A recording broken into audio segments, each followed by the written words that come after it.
Today on Public Eye News, KN95 mass distribution on Northern Michigan University's campus continues, and later, Canadian police start arresting protesters in Ottawa.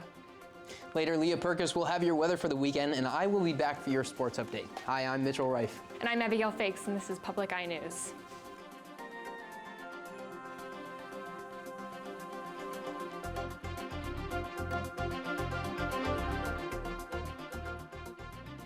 The FDA has issued not to use recalled infant formulas that have been tied to infections. U.S. health officials warned parents on Thursday that not to use 3 popular powdered infant formulas manufactured at an Abbott plant in Michigan that has been linked to bacterial contamination. The FDA is investigating 4 reports of infants who were hospitalized after consuming the formula, including an infant who died. The cases involved salmonella, and 3 involved Contractor Saccharum, and a rare but dangerous germ that can cause blood infections and other complications. The FDA is inspecting Abbott's plant in Sturgis, Michigan. Northern Michigan University will continue KN95 mass distributions throughout the winter 2022 semester. NMU has been ordering public use masks rather than medical grade to avoid tapping into the high demand for medical resources. According to Harry Stein, a writer at the Northwind Housing and Resident Life, has been distributing masks in residents' mailboxes as well as a pickup location at the Dean of Students' office. Masks are also available 24 hours from the NMU PD. Students scan their ID when receiving masks around campus and track distribution. In the Holland Township, a SUV flipped over into a Michigan pond, killing 3 young boys. One of the boys was only 1-year-old. The brothers were trapped in the SUV, which rolled into the pond. The 1-year-old was pronounced dead at the scene, and 2 other boys were pronounced dead hours later. The rollover accident occurred at 11 a.m. on Thursday. The mother was driving the vehicle when she swerved into westbound lanes and jumped a curb before landing upside down in the pond. The mother was able to escape while the 3 boys strapped in the child restraint seats. Earlier today in Grand Rapids, the upcoming spring break is drawing in concerns about the makeup of the jury in a trial of 4 men accused of conspiring to kidnap. The alleged conspiracy occurred at a time when critics were enraged over Whitmer's restrictive policies and stay-home orders during the early stretch of the COVID-19 pandemic, even protesting at the state capitol while carrying semi-automatic weapons. Defense lawyers insist the men were entrapped and were not inclined to target Whitmer without that influence. The trial could very easily last 4 to 5 weeks and run into the spring break of the schools in Western Michigan. Jonker says he's not likely to keep someone in the travel plans in the jury pool. In some Wildcat news, Northern Michigan has always encouraged supporting the environment and sustainability. They have offered programs that include elements of environmental education with curriculum diving into biology, Native American studies, and outdoor recreation. According to NMU students' paper, The Northwind, this all may be changing in the near future, given the plans by 2 NMU students. CeCe Hogan, a sophomore environmental studies major, and Hayden Croft, a senior of an environmental studies major who has recently started an apiculture or beekeeping club on campus. Their goal is to bring this education to the curriculum and to get the Beehive project underway. And just 2 days ago in Madison, the University of Wisconsin system officials said Wednesday they are planning to end their mask mandate on campus by spring break.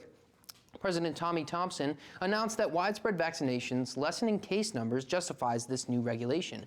He said the vaccines and tests are still going to be available on campus and that both faculty and student bodies can opt for masks if they wish.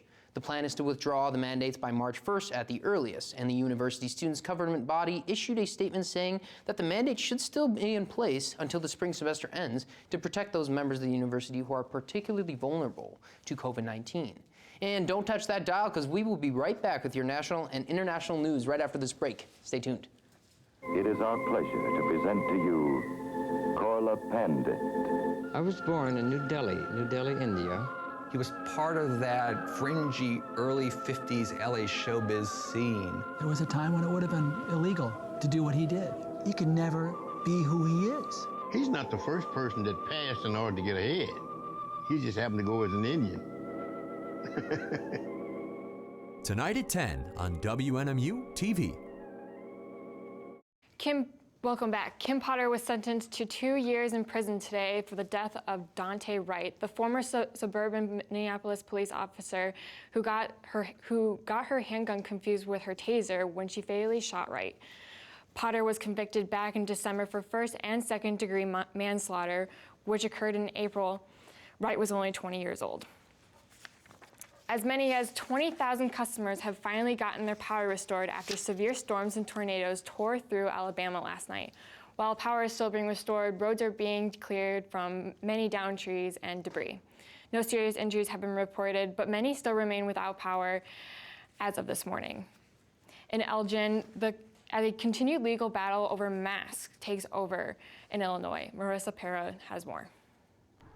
Yeah, this is a school district that still officially has mask requirements in place. But in light of that appellate dismissal overnight that was announced, they said they're in meetings right now to decide when those mask requirements will end.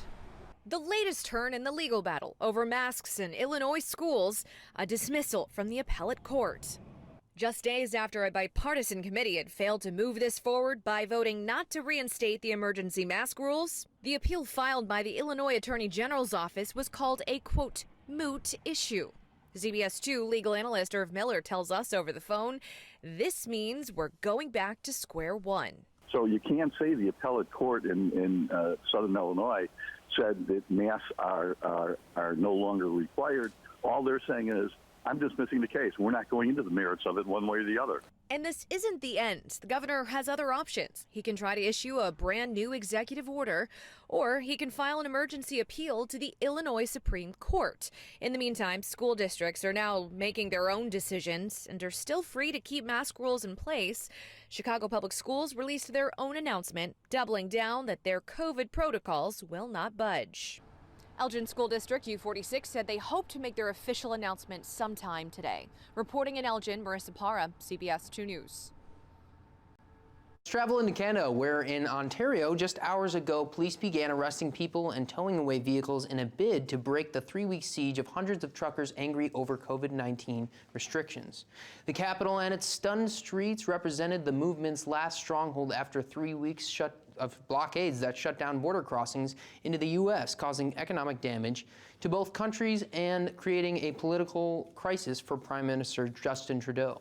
With police and government facing accusations that they let the protests gain strength and spread, Trudeau on Monday invoked Canada's Emergency Act, which gives law enforcement authority to declare blockades illegal, tow away trucks, arrest drivers, and more. Earlier today, we learned more about Russia's plans as their military announced massive drills of its strategic nuclear forces.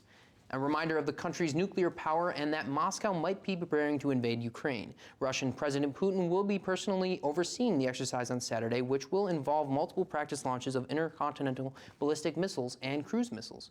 Western fears are focusing an estimated 150,000 Russian troops on. Along with the ground forces, Moscow has demanded that the U.S. and its allies keep Ukraine and other ex-Soviet nations out of NATO, to not deploy weapons in Ukraine and pull back NATO forces from Eastern Europe.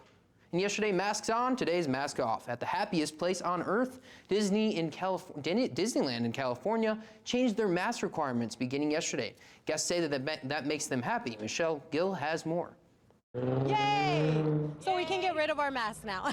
Oh, awesome. Perfect. Then that's going to be even happier today. Yeah. It's off with the masks for the vaccinated at the happiest place on earth. Yes, oh, absolutely. You know, that mask, it gets pretty stuffy in there, you know, and especially with mine, it's like thick and everything. So my lungs really be working hard. So, yeah.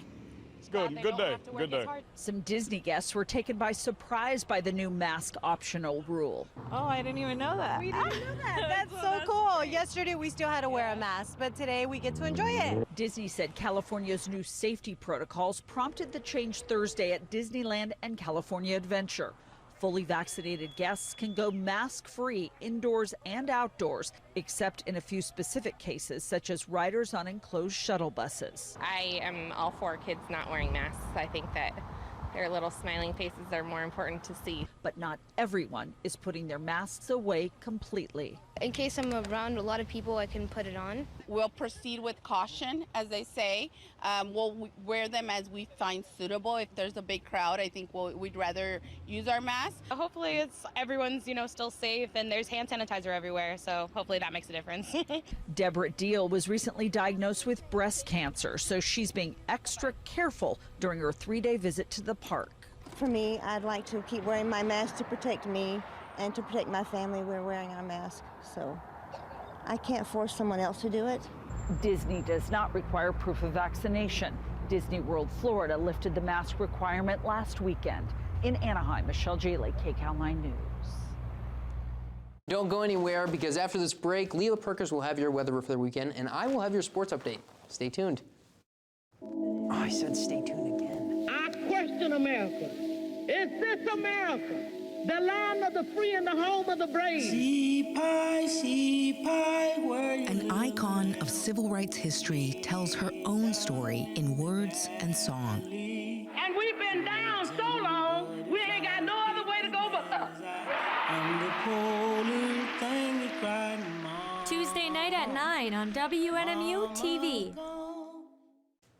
Hi, I'm Leah Purkiss, and I will have your weather report for today. Currently, we're looking at Marquette's NMU's campus with the winter weather advisory in place.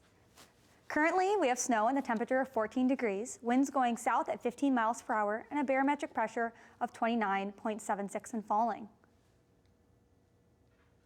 Tonight, we have more snow showers with a low of 14 degrees, winds going west-northwest at 21 miles per hour. Definitely going to make it pretty difficult for those mushers tonight at the UP 200. Tomorrow, we have cloudy conditions at a high of 10 degrees and winds going northwest at 14 miles per hour. Looking around the UP and Sault Ste. Marie, we have 6 degrees. Manistee, 19. Escanaba, 15. And Menominee at 18. Looking at our western half of the UP, we have Iron Mountain at 10 degrees, Ironwood at 11, Houghton at 8, and 14 in Marquette.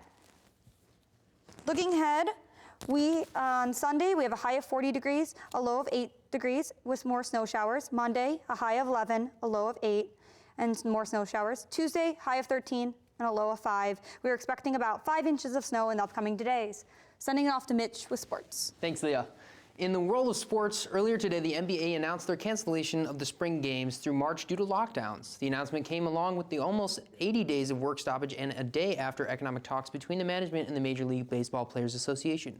The players' spring training was scheduled to have started this week, and the exhibition schedule has been set to begin on February 26th. Previously, there were only 6 games set for that day, including the World Series champion Atlanta Braves playing Boston in Florida and the Cleveland Guardians taking on Cincinnati in Arizona. And going into the Olympic world, one by one, the Russian teen figure skaters took the ice for the free skate at the Beijing Games. And one by one, they attempted the 4 revolution jumps that are actually more common in men's competition. The quadruple jumps had sent Russian world champ Anna to the gold medal and teammate Alexandra Trasova to the silver, much to her dismay, along with the failed attempts that dumped 15-year-old Kamila Valieva out of the medals altogether could be a thing of the past by the 2026 Games in Italy. And in some awkward news, at Louisiana State University, a raccoon fell through the ceiling of the packed dining hall on campus. The raccoon fell onto students during dinner on Wednesday night. The student paper reports the students and animal control worked together to trap the raccoon in a trash can. And I'm sorry, but that's all the time we have for today. On behalf of everyone here at WNMU-TV, I'm Mitchell Reif. And I'm Abigail Fakes. And this is Public Eye News. Have a